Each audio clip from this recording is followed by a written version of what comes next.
तारीख़ी गुमनामी जे वर चढ़ियल दीवार सिंध रनीकोट। सिंध तारीख़ खां अॻु तोड़े तारीख़ खां पोइ जे दौरनि जे क़दीम बस्तियुनि ऐं जुड़ियल क़िलनि में निहायत शाहूकार आहे। उन क़दीम विरसे में रनीकोट वारे क़िले जो पिणु शुमार थिए थो।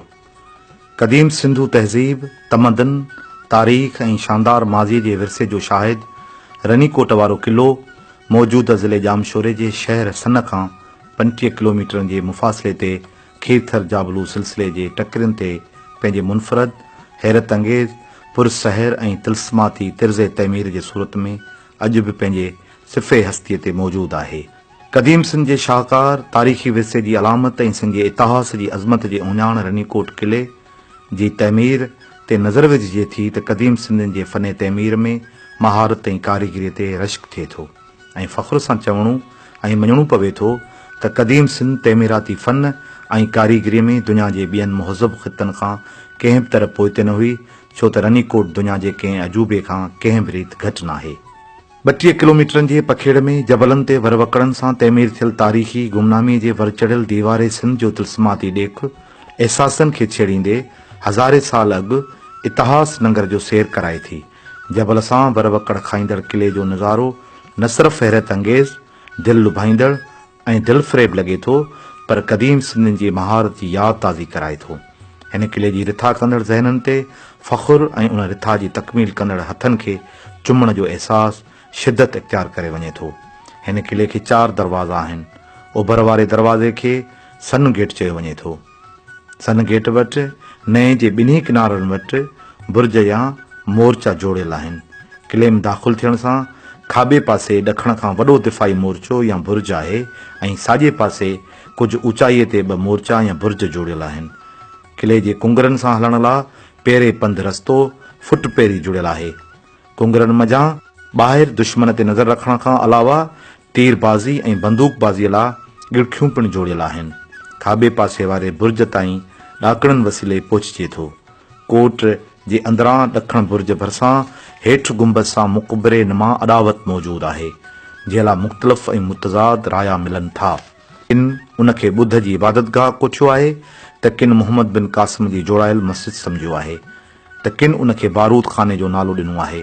के वरी सम्झनि था त दरवाज़े वटि मुक़बरे नुमा अॾावत ऐं टैक्सीला भरिसां ग़ज़नवियुनि पारां जोड़ायल मस्जिद में तमामु घणी हिक जड़ाई आहे, जंहिं मस्जिद जो अरसो 1050 खां 1180 चयो वञे थो। हीअ गुंबज़ नुमा इमारत जी मुसनद तस्दीक़ बि तारीख़दाननि खे ई करणी आहे। रनीकोट इहो असांजो हज़ारे साल पुराणो क़िलो आहे, जंहिंजे लाइ का हतमी राय त नथी ॾेई सघिजे, जंहिंजे लाइ इहो नथो चई सघिजे त 2000 साल या 3000 साल या 4000 साल पुराणो आहे, पर हज़ारे साल असां यकीनन चई सघूं था त 2000 साल या 3000 साल खां बि क़दीम आहे। इन जे लाइ रिसर्च थियणु खपे ऐं उन जे लाइ असां रिसर्च शुरू करायूं पिया। सन गेट खां दाख़िल थियण खां पोइ जेको रस्तो मीरीकोट ॾांहुं वधे थो, सो बि नई रनी या रणी जियां वरवकड़ बणिजी वञे थो। ॿ लफ़्ज़ ख़ासि आहिनि, नए, रूणी, पोइ ॿाहिरां क़िलो वॾियल आहे। त इहे 3 शयूं मिली करे हिन क़िले जो, हिन जाइ जो, हिन कोट जो नालो आहे नए रूणी कोट। उनखे ई अरबन पंहिंजे हिसाब किताब में लिखियो नैरून कोट, नए रून कोट। चोतरफ़ कारनि ऐं भूरनि संगलाख पहाड़ुनि जी ख़ूबसूरत पहाड़ुनि जी वादीअ मझां कचे रस्ते तां गुज़रंदे रस्ते में सालनि खां पियल नामुकमिल पुल बि अचे थी, जंहिंजी तकमील सां मीरीकोट ॾांहुं वेंदे मुफ़ासिलो बि घटिजी वेंदो। रस्ते सां क़दीम क़ब्रिस्तान बि आहिनि त पथरनि सां जुड़ियल हिकु सादो दिफ़ाई कोट बि मौजूदु आहे, जेको दुश्मन जो सन गेट खां क़िले अंदरि दाख़िल थी वञण खां पोइ मीरीकोट ॾांहुं वधण खां रोकण लाइ दिफ़ाई तौरु हिकु नंढी रुकावट तौरु तइमीर थियल नज़र अचे थो। जीअं ई मीरीकोट ॾांहुं मुड़िजे थो त हसीन वादीअ जी हुस्नाकी शुरू थिए थी। मीरीकोट आॾो सिंध जे मुख़्तलिफ़ शहरनि खां ईंदड़ सियाहनि ऐं सैर तफ़रीह जे शौक़ीननि जी चुरपुर क़िले जे रौनकुनि में इज़ाफ़ो करे थी। मीरीकोट हिकु पहाड़ी ते मौजूदु आहे, चीरोली ऐं पथरनि सां अॾियल आहे। मीरीकोट जे मुख्य दरवाज़े वेठा 2 बुर्ज या मोर्चा आहिनि। टियों मोर्चो मुख्य दरवाज़े जे साम्हूं ओभर पासे कुंड वटि अॾियल आहे। मुख्य दरवाज़े वारा मोर्चा काठ जे पुल सां ॻंढियल आहिनि। मुख्य दरवाज़े वटि ॿिन्ही पासे जारनि जियां अॾावत थियल आहे। उन्हनि जे वंगुनि सां उकर जो कमु थियल आहे। उन उकर में कंवल ऐं सूरजमुखी जे गुलनि जी डिज़ाइननि सां गॾु मोर बि उकरियल आहे त पननि जूं ख़ूबसूरत डिज़ाइनूं ऐं बहितरीन जामेट्रिकल डिज़ाइनूं पिणु उकरियल आहिनि, जेकी किले जे क़दीम अॾींदड़नि जी तेमीराती फन में महारत सां गॾोगॾु आर्ट में अकाबरी जी निशानदी करे थी। मोर, सूरजमुखी ऐं कंवल गुल जी चिटसाली किले जे आगाटे क़दामत ते रोशनी विझे थी। मीरीकोट जे मुख्य दरवाज़े वटां ॿिन्ही पासे मीरीकोट ते चढ़ण लाइ ॾाकणियूं तइमीर थियल आहिनि। ॾाकणियुनि जे वंगनि सां बि उकर या चिटसाली जो कमु थियल आहे। मीरीकोट बि फन तइमीर जो नादिर नमूनो आहे। चिरोली ऐं पथरनि सां तामीर थियल मीरीकोट अहिड़ो दिफ़ाई ऐं रिहायशी किलो आहे जंहिंजी तामीर बि फन तामीर जो आला नमूनो आहे। मीरीकोट सां मथे हलण लाइ बि प्यादल रस्तो फुट पेरी आहे, जंहिंसां हलंदे जबलनि ऐं नए रनी या रणीअ जी ख़ूबसूरत तरीन माथिरी जो बि नज़ारो पसी सघिजे थो। मीरी अंदरि लांढियुनि जो मंज़र पिणु ॾिसी सघिजे थो। कोट खे चोतरफ़ कुंगरा आहिनि। कुंगरनि वारी दीवार में तीरबाज़ी ऐं बंदूकबाज़ीअ लाइ सोराख़ जुड़ियल आहिनि। मीरीकोट ते सियाहनि जी रश बि मीरीकोट जी सहर अंगेज़ अॾावत ॾिसंदे मशहूर ऐं लुत्फ़ अंदोज़ थींदे नज़र अचे थी। यहाँ पे हम लोग आए हैं तकरीबन 450-500 किलोमीटर सफ़र करके। ये बहुत ही अच्छी प्लेस है, ठीक है। इसके लिए गवर्नमेंट को थोड़ी और इम्प्रूवमेंट की ज़रूरत है रोड की, और यहाँ पे कुछ रहने के लिए गेस्ट हाउस वगैरह होने चाहिए ताकि लोग यहाँ पे स्टे भी कर सकें। फर्स्ट टाइम आया हूँ, ॾाढो सुठो लॻो, पर थोरी हिते आहिनि त हिते साइन बोर्ड्स आया वञनि त कहिड़ी कहिड़ी जॻह मशहूरु आहिनि। हिते आया हूं त कोई सच माण्हू कोन्हे कंहिंजो त असांखे को इंफॉर्मेशन ॾेई सघे। कोट घुमियो वञे त तमामु सुठो आहे, दिलकश नज़ारा आहिनि हिते, ऐं हिन जहिड़ी जॻह किथे तव्हांखे सिंध में ॿिए हंधि न मिलंदी। मीरीकोट खां शेरगढ़ कोट, चौफेर, ॿियनि जबलनि ऐं रणी नए जी सरसब्ज़ माथिरीअ जा नज़ारा सियाहनि जो मन मोहे विझनि था। मीरीकोट में अंदरि दाख़िल थिबो त अवल हिकु कुशादो ऐवान नज़र अचे थो। ऐवान जे ओलह पासे ऊनू खूह मौजूदु आहे, जंहिंजी जड़ावत या अॾावत बि ॾिसण वटां आहे। खूह तॾहिं के ज़माने में पीअण जे पाणी लाइ खोटियो वियो हो, पर हाणे मजिज़ पाणी न आहे। मीरीकोट अंदरि रिहायशी लांझियूं जोड़ियल आहिनि। लांझियूं दीवार ज़रिए अलॻि हिसनि में विरहायल आहिनि। हिकु हिसे में तॾो के ज़िले काउंसिल दादू तरफ़ां मरमत कयल हाल आहे। उन हाल जे ॿिन्ही पासे आगाठियूं लांझियूं पिणु जोड़ियल आहिनि, जिन लाइ चवनि था त रिहाइश ऐं तंबेलनि वग़ैरह तौरु इस्तेमाल में हुयूं। रनीकोट हाणे हिन वक़्तु जेका हिन जी पोज़ीशन आहे उन में कराची खां वठी सखर ताईं समूरनि माण्हुनि लाइ ही पॉसिबल थी पियो आहे, मुमकिन थी पियो आहे त हू रनीकोट ताईं अची सघनि, हिते अची सियाहत करे सघनि। हितां जूं ख़ूबसूरत टकरियूं, हितां जा ख़ूबसूरत जबल, हिते मौजूदु मीरीकोट, शेरगढ़ ऐं मोहन गेट, मोहन किलो ऐं शाहपीर गेट जेके आहिनि उन्हनि खे हू पंहिंजी अखियुनि सां पसी ॾिसी सघनि था। हिन में मौजूदु ख़ूबसूरत चश्मा, हिन में मौजूदु हसीन ख़ूबसूरत वादी, उहा पंहिंजी अखियुनि सां ॾिसी सघनि था। हीअ सिंध जे अंदरि हिकु अहिड़ो क़ौमी वरसो आहे जंहिं क़ौमी वरसे जे ज़रिए दुनिया खे हिकिड़ो तमामु वॾो पैगाम असीं ॾेई सघूं था त सिंधी लखा साल करोड़ा साल अॻु बि हिकु अहिड़ी शइ ठाहे सघिया जेका शइ दुनिया जे लाइ हिकिड़े अजूबे तौरु पेश करे सघे थी। रनी या रणी नए में 12 महीना पाणी वहंदड़ आहे, जंहिं ते रनीकोट में मुक़ीम माण्हू पोखी राही बि कनि था।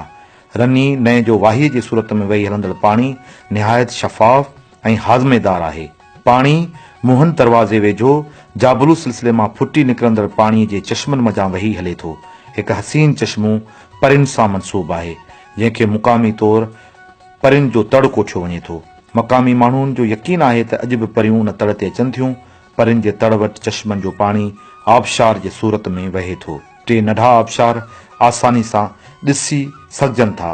परिन जे तड़ मथां तमामु ऊचे जबल ते रनीकोट जो हिकु दिफ़ाई बुर्ज या मोर्चो जोड़ियल आहे, जेको उत्तर, ओभर, ओलह ऐं ॾखण तरफ़ दिफ़ाई निगाह रखण लाइ जोड़ियल आहे।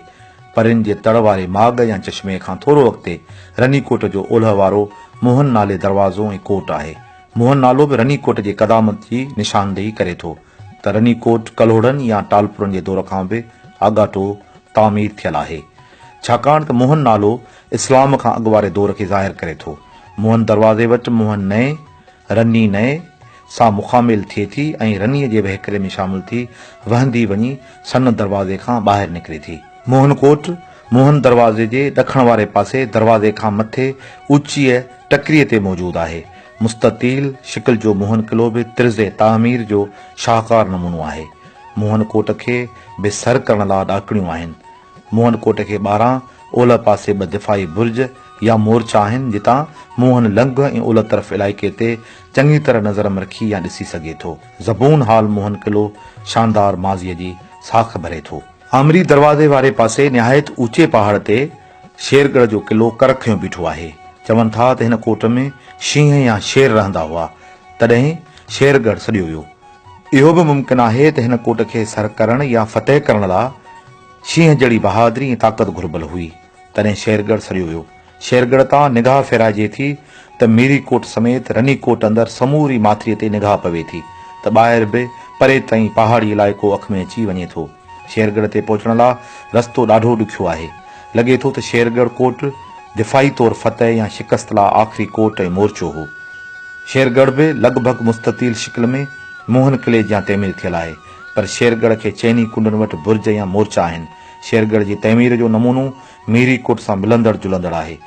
दिफ़ाई दीवारनि सां कुंगरा जुड़ियल आहिनि ऐं दिफ़ाई दीवार सां हलण लाइ प्यादल रस्तो फुटबेरी बि इस्तेमालु थियल आहे। शेरगढ़ कोट खे ॾाकणियूं बि आहिनि। ज़बून हाली जो शिकार ही कोट अॾावती तिर्ज़ जो बहितरीन मिसाल आहे। रनी कोट निहायत क़दीम इहो सासानी ऐं ईरानी दौर जे सिंधी अदावतुनि जे माहिरनि माण्हुनि जो ठहियलु आहे। हिते उन हवाले सां हिकिड़ी ॻाल्हि मां ज़रूरु कंदुसि त रनीकोट जी जेका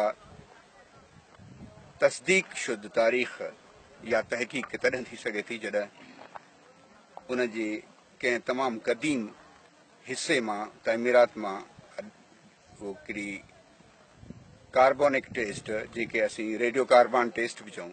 सिंध जी अज़ीम दीवार सम्झियो वेंदड़ रनीकोट किलो छो तइमीर कयो वियो इहो त सम्झ में अचे थो, पर दुनिया जो ही अजूबो कॾहिं ऐं कंहिं जोड़ियो इहो ॻुझ अञा ताईं न ॻोल्हियो वियो आहे।